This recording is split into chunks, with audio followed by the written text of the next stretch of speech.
Good morning, everybody, and welcome to the Hardcore Mortgage Real Estate Business Podcast today, Wednesday, April 26, 2023. The podcast, like the Hardcore Mortgage Real Estate Business Show, heard every Saturday morning, 97.1 FM from 9 to 10, is dedicated to bringing you, the consumer, the most accurate information of all time. And with us today, our special guest. It's been a minute since we talked to her. Always strong, always involved, and always educational. Lisa LaRoe from eXp Realty on Grosse Ile. Lisa, what's happening? Hi there. Hi there. So glad to be here. How exciting. Yeah, Yay, our miss little you. globetrotter. Yeah, miss you. It's been a long time. As always, we have Miss Becky Alley, top 1% of all originators in the United States. Hi, Becky Alley. Hey, what is going on, everybody? And I just want to say I'm so excited to have Miss Lisa LaRoe on our podcast. She's been all over. She's not only dominating her market area, but now she's traveling somewhere else. And I want her to talk a little bit about that, but we'll get into all that stuff. So yay for Lisa being here. And I want to introduce Harvey Freed, co-host of the Hardcore Mortgage Real Estate Business Program, heard every Saturday morning along with Becky Alley. Harvey, what's up?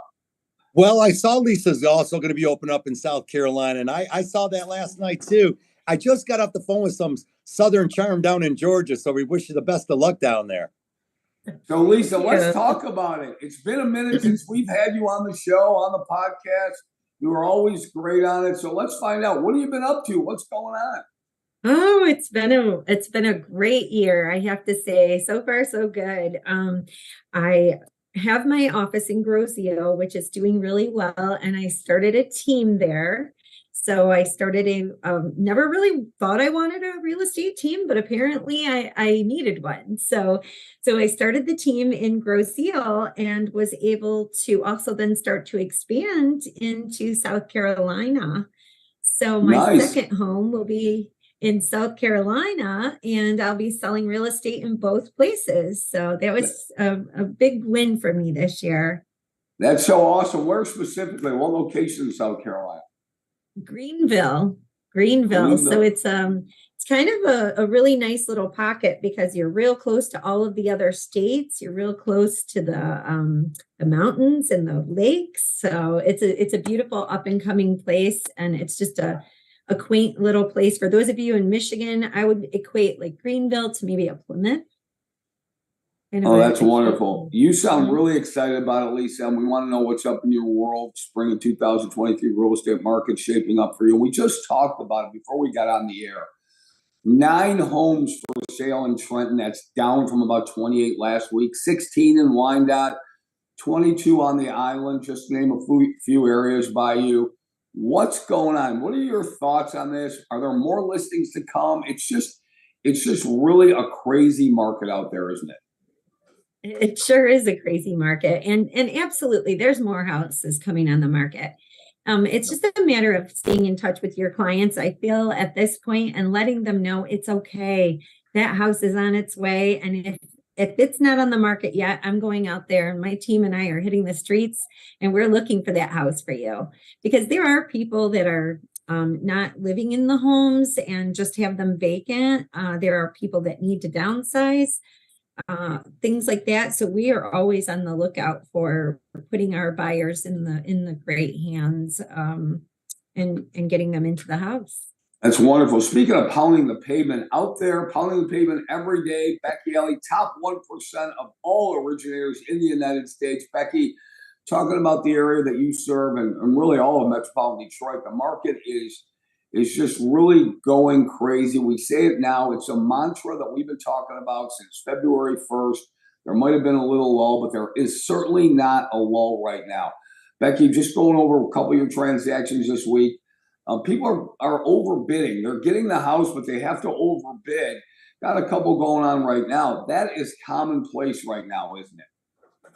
Yeah, I mean, even when you're talking about the stats right now, when you're talking about there's 4 homes or 11 homes in Trenton, that's not even talking about the ones that are under contract. That's just on the market right now and that are pending. So that means even if you take half of them that are under contract, I mean, they're so sparse. So it's definitely that communication is key from your clients, letting them know that like you don't have to lose your head a little bit, but just know that everyone is going through these same things. And, we're constantly updating our clients, putting them in the best positions possible. And, but I feel like we take it for granted a little bit, because not really for granted, but like, we've literally been talking about this since even last year. We've been talking about this since the first year that Harry mentioned. So when you're hearing all this stuff, all the buzzwords on the news media, we're so past it that it's not even on our radar. So even when the media is talking about the loan level pricing adjustments, we are so past that, because all we're worried about is serving our clients, getting them in the best position possible with the best payments. Yeah, panel, I want to say this to you guys. Harvey, the conflicting information that we're seeing and reading in the market, I just pulled an article. It said, the market is so strong here. There's no doubt about that. But there's articles saying home sales to remain subdued for the rest of 2023. Are you kidding me? Subdued? They can't get any stronger, Harvey, right now around here.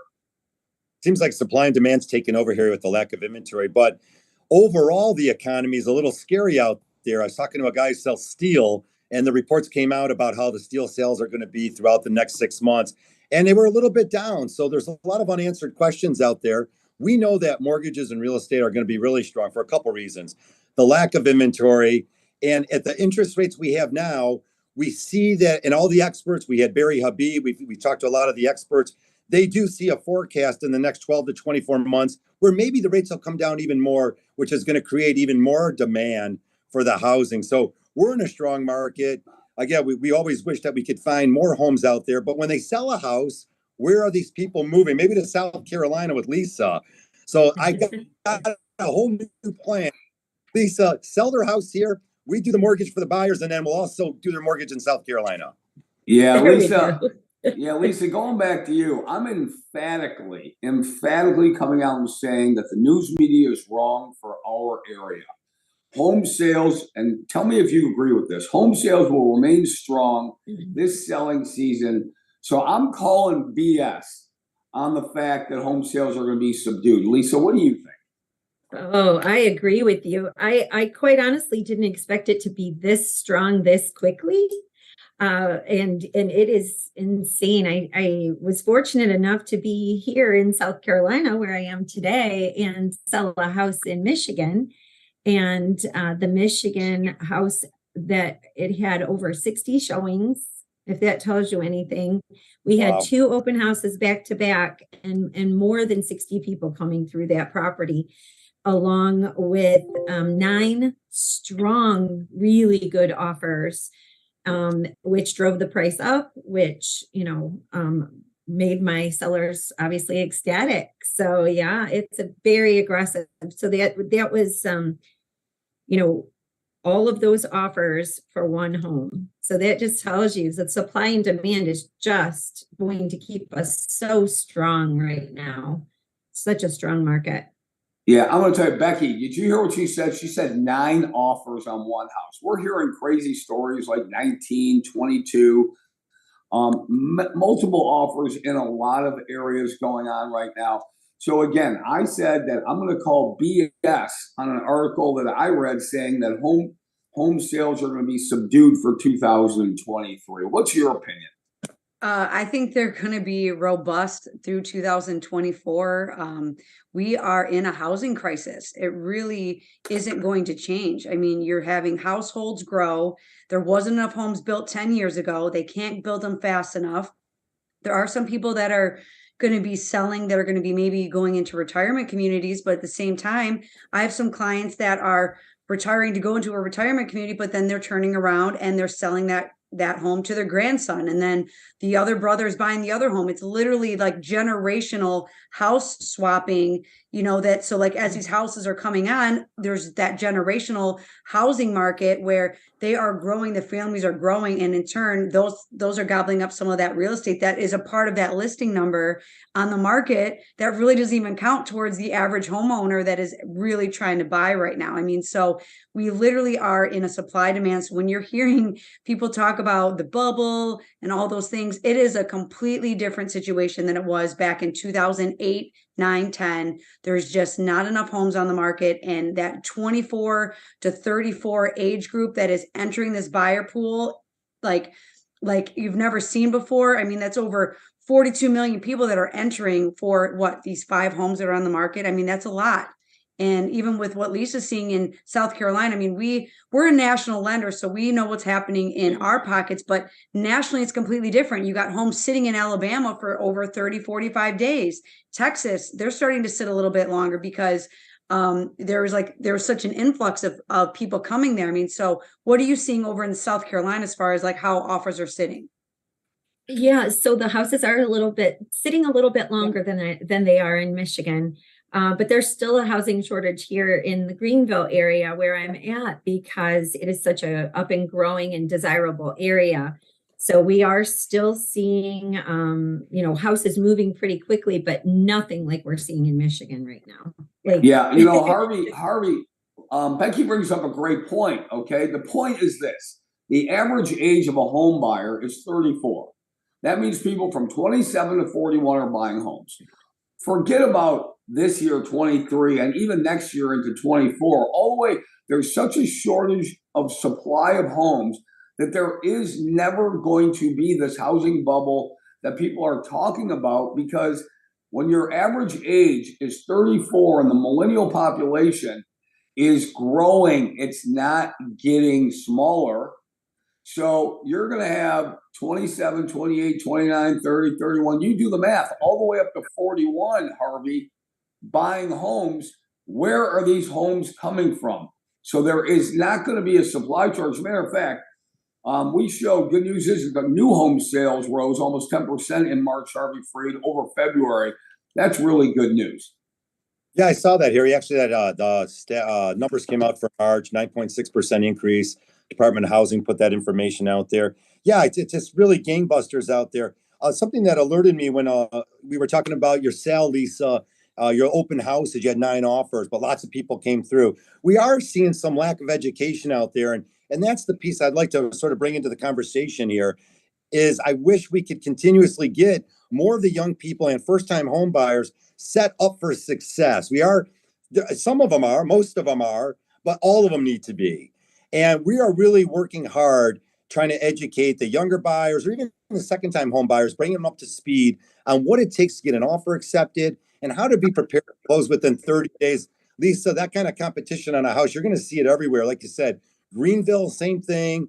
Whether I got a house in Georgia here, lots of competition out there and very few homes. Yeah, Harvey, you know what's even crazier, Becky, Lisa? The National Association of Realtors survey came out and it showed that only 11% of first-time home buyers knew that you could buy a home with only 5% down. That to me was shocking. And even more than that, 45% of all buyers out there think you need 20% down. I found this statistic staggering. No wonder there are so many renters out there making their landlords wealthy instead of building their own wealth, Lisa. I mean, let's we're going to talk about first-time homebuyer programs, but that's a staggering statistic that only 11% of first-time homebuyers that knew that you could buy with very little amount of money down. Yes, and I could speak to this personally. Becky and I both know this very well because I will get clients calling me looking for rentals.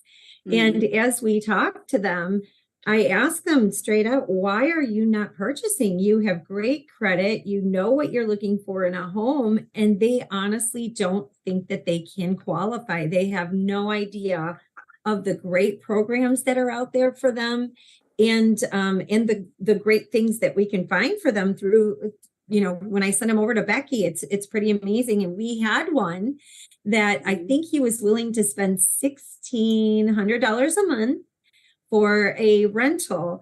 And just in my mind, right, being a homeowner for a very long time, my mind is going, $1,600 a month for someone else's mortgage.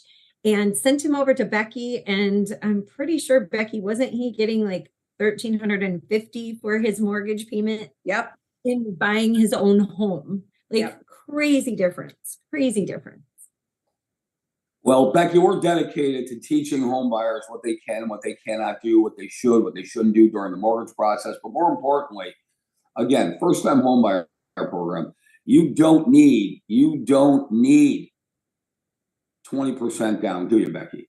No, I mean, I'm actually going to be I'm going to be teaching a buyer seminar later on this evening. And I always talk about the three biggest home buyer, first time buyer mistakes. And one of them is not keeping their money in the bank. My second topic is thinking that you have to put 20% down when you can actually get qualified for a down payment assistance and get money back at closing in some of these situations. And the biggest mistake that I feel like, whether you're a first time home buyer or a repeat buyer that maybe, got beat up a little bit, the biggest mistake is they don't even try. They automatically just assume they're not going to qualify. So they hesitate to have the conversations. And thankfully, I'm in line with someone like Lisa LaRue, who identifies that, who hears those pain points when they're having these conversations, and she redirects them to try. Because we're not here to judge, because my biggest motto is if it's not if, it's when. If it doesn't work out now, it's when we're going to get there. How are we going to get there? What is the game plan? Because everyone's journey is different. My home buying experience is going to be different than any of my sisters or any of my friends, and everyone else on this panel that's listening. Your home buying experience is completely different. You cannot compare your situation to somebody else's, just like every single house is different. Your finances are different. Your pay structure is different. So please just reach out to us so that way we can put you in the right position, because that gentleman that was going to pay $1,600, 100% rent, is now going to be a homeowner and putting $300 in his pocket to now budget to have what he needs to do to live his life. We made sure that he's living under his means and even at his means. And that's a beautiful, beautiful thing and journey to be a part of. Yeah, this is the Hardcore Mortgage Real Estate Business Podcast for Wednesday, April 26th, brought to you by Capital Mortgage Funding, powered by Fairway Independent Mortgage Corporation, where we, as you've heard from Lisa, Becky, and Harvey, we are relationship-oriented, not transaction-oriented. And that's a big difference. You call us, we'll educate you. Harvey, so many people out there need to get educated. I know we do this 1,000 times a day, 7 days a week, all year long. But I'm still, Harvey Freed, and you're big on this, I'm still a little bit taken aback by what people don't know, Harvey. Yeah, it's our job to get it out there more and more. Of course, these kind of podcasts bring some additional information. Everyone's so different, too. Look at this panel. We've got a bald guy, a gray-headed guy, a pretty blonde, and a pretty redhead, all in this podcast to bring some levity to it. Every family's different. Every individual's got a different situation. And they can't listen to the smoke out there. They've got to sit down and find out what they can do to help themselves. And yes, Harry, 25 some years ago, I thought by now this would be an everyday thing where people really understood the negotiations, the financing part of the buying of a house, the understanding that if you buy a house, there's a lot of things you want to check out, the functionality of the home. And sometimes even when we talk about these old sewer line inspections, it sounds like they've never even heard of this before, So it's bringing that type of education to the masses. And I just hope that we continue to do this and we'll see more and more families getting into homes. That's why it's fun. Yeah, that's why it's fun having Lisa on the podcast. That's why it's fun having somebody like Lisa who's experienced, who's fun, who's enthusiastic, who's solid, who's relationship driven and educational driven. She will sit down with you like we will and go over soup to nuts, start to finish, everything you need to know and approach it from all angles. So we love that objectivity. Becky, go ahead and tell me what you think. Oh, yeah. And I was just, like my mentality of it is I feel it's almost a disservice if they are not speaking to us here at Capital Mortgage Funding to the point of what Harvey was saying, because sometimes people get in line with the wrong people, not intentionally. And I even like that they're bad people. Maybe they just don't even know. They're not slowing down to slow down for some of these buyers. We're dealing with even step up buyers, downsizing buyers that have no idea what they even went through the first time around.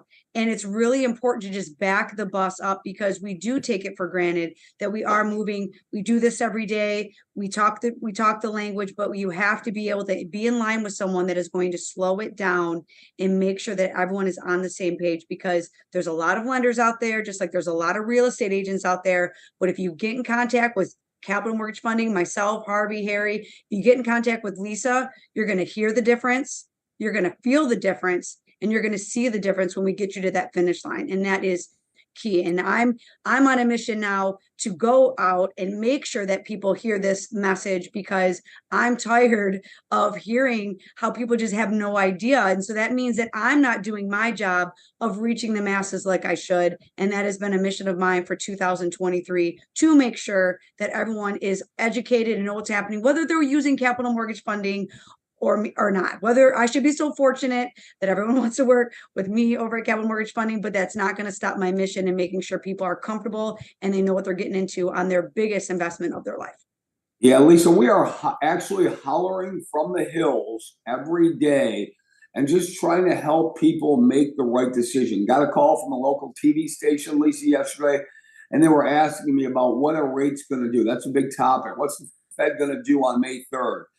Listen, I'm not a weather person, but I was on a call yesterday with a national syndicated guru, and he thinks mortgage rates, Lisa, are going to be in the 5.5 range in July.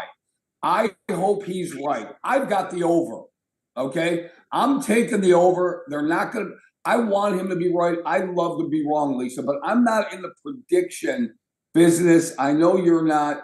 You're a relationship-oriented person, and that's why you're growing, because you want to bring what you do, Lisa, and to all your clients. And I just get tied up with wrong information. So, Lisa LaRue, we're going to go off, and I want to ask you this question about right now. And what do you think if I were to call you? We're going to talk about a little bit different subject. I'm going to move into it with Becky and Harvey after I talk to you. And I was on a call yesterday with a national syndicated guy who gave us great information. We all know, Lisa, that mortgage rates went up. But mortgage rates went up from, say, 3.5 to 6.5 in a very short period of time. Now, that's 3%, right? But get this. Do you know that credit card interest rates in the same period of time, Lisa, went up from 14% to over 20%? The average car payment now has doubled in the last 3 years, and 17% of car payments are over $1,000 a month.